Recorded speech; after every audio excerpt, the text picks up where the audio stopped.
I never meant to look into this.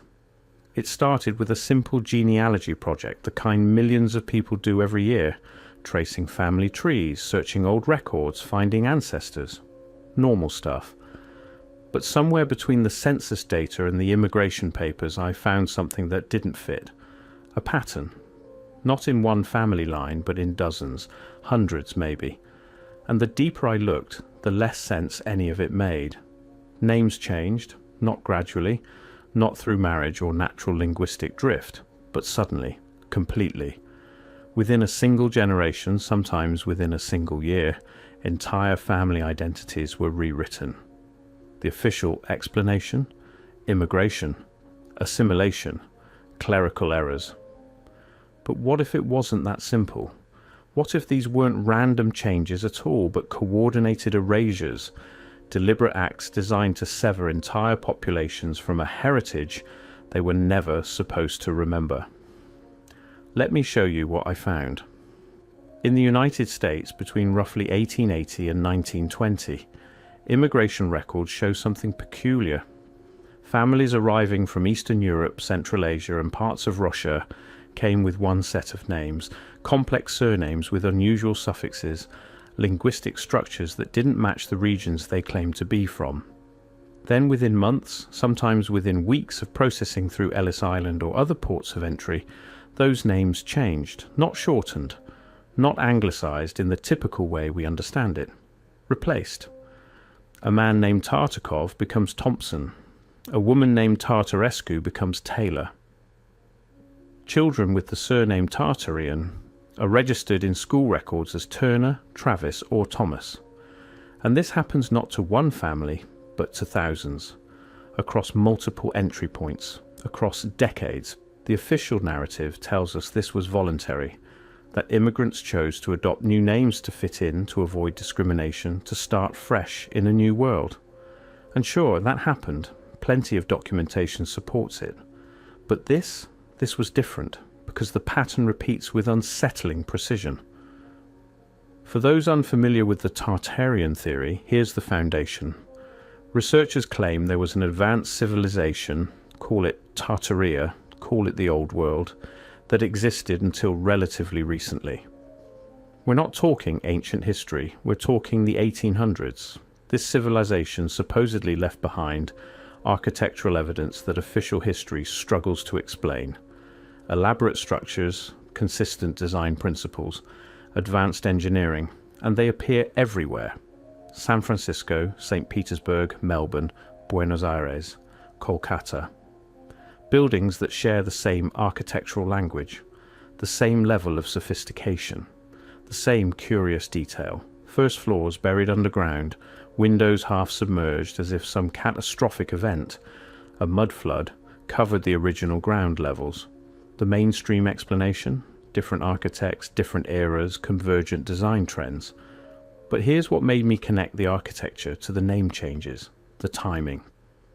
The same period when families were erasing their Tartarian surnames, roughly 1870 to 1920, coincides almost exactly with when these magnificent buildings start being attributed to local architects with conveniently complete paper trails. When World's Fairs suddenly showcase technologies that seem to appear from nowhere, only to vanish just as quickly. When old maps stop mentioning Tartary as a place, the buildings remain. The mudflood evidence remains, the architectural mysteries remain. But the people who might have built them, their names were changed. And that's not a coincidence. It can't be. Because if you erase the names, you erase the builders. If you erase the family lines, you erase the knowledge of who actually created these structures. The pattern repeats with unsettling precision. Wherever you find Tartarian architectural evidence, you find genealogical erasures in the same approximate time frame. Same phenomenon, same locations, same systematic silence. If you think this was just an American phenomenon, look at Europe. In the 1890s and early 1900s, census records across France, Germany, Austria-Hungary, and the Russian Empire show similar discontinuities. Families with surnames rooted in what researchers describe as Tartar or Tartarian linguistic origins suddenly vanish from administrative records. Not because they died, not because they moved, they simply became other people. The Tartakovs of Moscow appear in the 1880 census. By 1897, they're the Tarasovs. Different name, same address, same profession, no explanation in the records. In Prussia, a family named Tartenberg appears in property records for 3 generations, 1820, 1850, 1870. Then, in 1891, the property is listed under the name Tannenberg. Same parcel, same family structure. The transition documentation, missing. This raises a simple but critical question. Why would families with established names, property rights and social standing voluntarily erase their identities across multiple countries, all within the same narrow time window, all without proper documentation, and all while pretending nothing had changed? The deeper I went, the more I found. France, Italy, Spain, Poland, Romania. The pattern repeats. If you're finding this research valuable, consider subscribing or becoming a YouTube member. This kind of investigative work takes time, and your support helps keep these forgotten histories from staying buried. And here's where it gets stranger. In China and Mongolia during the late Qing dynasty, administrative reforms between 1880 and 1910 included widespread standardization of family names. Official records describe this as modernization, a way to streamline census data and taxation. But the specifics tell a different story. Families in regions historically associated with Tartar populations, Inner Mongolia, Manchuria, parts of Xinjiang, saw their ancestral surnames replaced with Han Chinese equivalents, not transliterated, replaced, and the old names erased from official records. In Japan during the Meiji Restoration, similar reforms took place. The surname edict of 1875 required all citizens to adopt formal family names. But what's rarely discussed is how many existing names, particularly those with connections to the Ainu or Northern Tartar-influenced regions, were quietly eliminated from registries and replaced with approved alternatives. Why? Why the urgency? Why the coordination? Why the silence? The Ottoman Empire presents perhaps the most glaring anomaly. For centuries, the Ottoman administrative system maintained detailed population records, tax registers, military conscription lists, property deeds. These documents are remarkably comprehensive. Except for one thing. Between approximately 1870 and 1920, records of families with Tartar or Tartarian surnames become increasingly sparse. Not absent, sparse. And when they do appear, they're often noted as having adopted new surnames under various reform edicts. The old names simply stop appearing. But here's the thing. The Ottoman Empire was multilingual, multi-ethnic, and relatively tolerant of diverse naming conventions. Greeks kept Greek names, Armenians kept Armenian names, Slavs, Arabs, Kurds all maintained their linguistic and familial identities. So why did Tartar names need to disappear? The official explanation collapses here. If assimilation and modernization were the goals, why target this specific ethnic linguistic group so systematically while leaving others intact? Once you see it, you can't unsee it. We're talking about a phenomenon that spans multiple continents, dozens of countries, and vastly different political systems, monarchies, empires, emerging democracies, colonial administrations. And yet, within the same approximate time frame, all of these systems implemented similar policies that resulted in the same outcome. The systematic erasure of Tartar and Tartarian surnames from official records. No international treaty mandated this. No global conference coordinated it.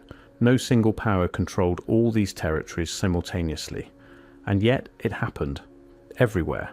All at once. This is the coordination problem. How does something like this occur without central organization? Without documentation? Without anyone, anywhere, questioning why entire family lineages were being rewritten?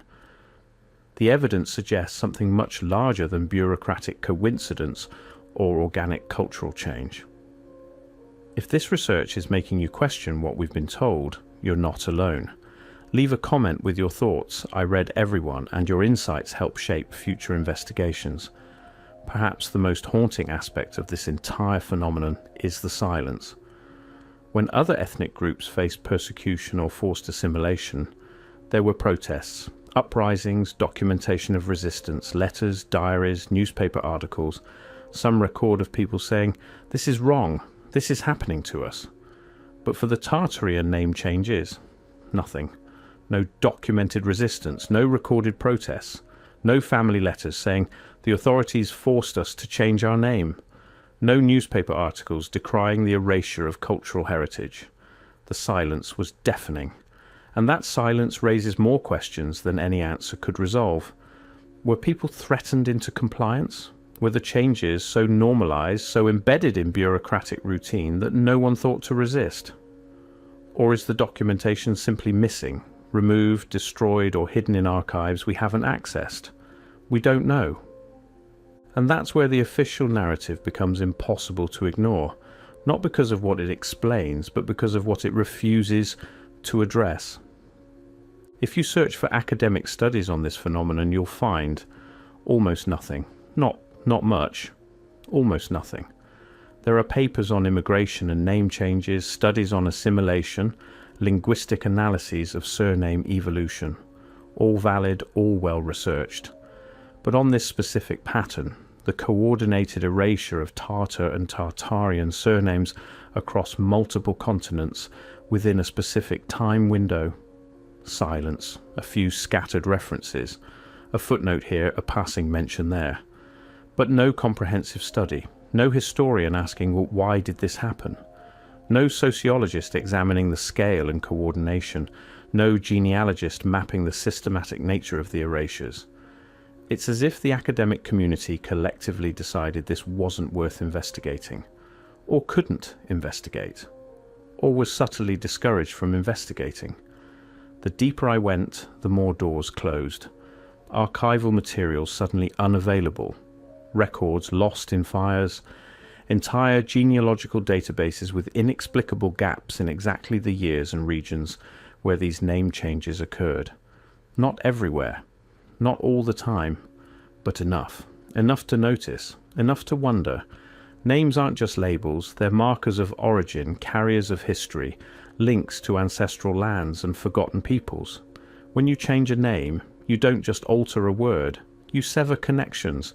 You make it harder for descendants to trace their lineage. You erase linguistic clues that might point to a different history than the one officially recorded. And if you do this systematically, across generations, across continents, you can effectively erase an entire heritage from collective memory. Within 3 generations, no one remembers the old names. Within 5, no one knows to look for them. Within 7, the very idea that there was something to look for seems absurd. Is that what happened? Did an entire cultural identity get systematically dismantled through something as simple as name changes? And if so, why? What were they hiding? What heritage was so dangerous that it needed to be erased not through violence or conquest, but through paperwork and bureaucracy? Some traces remain. In remote villages across Siberia, Mongolia and Central Asia, you can still find elderly people with surnames that carry the old linguistic markers. Tartakov, Tartarsky, Tartarescu. Names that, according to official histories, shouldn't exist or should have naturally evolved into something else by now. But they didn't. They persisted. In isolated pockets. In places where bureaucratic reach was limited. Where the reforms didn't fully penetrate. Where families held onto their names despite pressure to change. And when you talk to these people, or read the few ethnographic studies that document their stories, a common thread emerges. Their grandparents or great-grandparents spoke of a time when everyone had these names. When Tartar surnames were common, unremarkable, normal. Then something changed. Authorities came. Papers were issued, names were recorded differently, and slowly, quietly, the old names faded. Not by force, not through violence, through administration, through paperwork, through the simple bureaucratic act of writing a different name in a ledger. And here's the strangest part. No one seemed to think it was worth mentioning. You might be wondering, what does any of this have to do with architecture? With the grand buildings and advanced infrastructure that other researchers associate with Tartarian theories? Everything. Because if you erase the names, you erase the builders. If there's no record of people with Tartarian heritage, then those people couldn't have built anything. They couldn't have possessed advanced knowledge. They couldn't have been part of a sophisticated civilization. They simply didn't exist. And without the names, without the genealogical paper trail, there's no way to connect modern descendants to whatever came before. No way to claim inheritance, literal or cultural. No way to say, my ancestors built that. The architectural mystery and the genealogical erasure may be two sides of the same coin. Erase the names and you erase the claim to the structures. Erase the family lines and you erase the knowledge those families might have carried. It's elegant in a horrifying sort of way.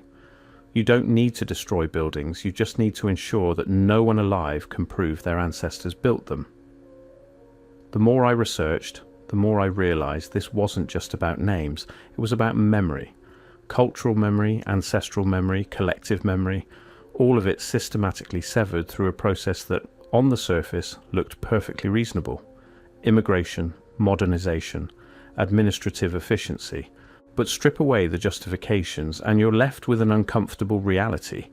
Entire populations were disconnected from their heritage within living memory, and no one seemed to notice or care. How? How does something that massive happen without mass awareness? The answer, I think, is that it was normalized, bureaucratized, turned into routine. Each individual case seemed reasonable in isolation. A name change here, a clerical adjustment there. Nothing sinister, nothing worth questioning. But when you step back and look at the aggregate, it's staggering. So what actually happened? I don't have definitive answers. No one does. That's the point. But I can tell you what the evidence suggests. Between roughly 1870 and 1920, there was a coordinated global effort to erase Tartar and Tartarian surnames from official records. This effort spanned multiple continents, involved dozens of countries with vastly different political systems, and occurred with almost no documented resistance or public acknowledgement. Why? What were they hiding? What heritage was so dangerous that it needed to be systematically erased, not through violence, but through bureaucracy? Was there a global directive we don't know about? An unspoken agreement among world powers to rewrite certain genealogies? Or was this something even stranger, a kind of cultural self-erasure where the descendants of Tartaria themselves chose to forget? And if so, what did they know that we don't? Names carry stories. Lineages preserve knowledge. When you erase both, what else disappears with them? Building techniques, organizational structures, historical events that don't fit the approved narrative? We'll never know. Because the people who might have passed that knowledge down were systematically disconnected from their past. Their children were given new names, new origins, new stories.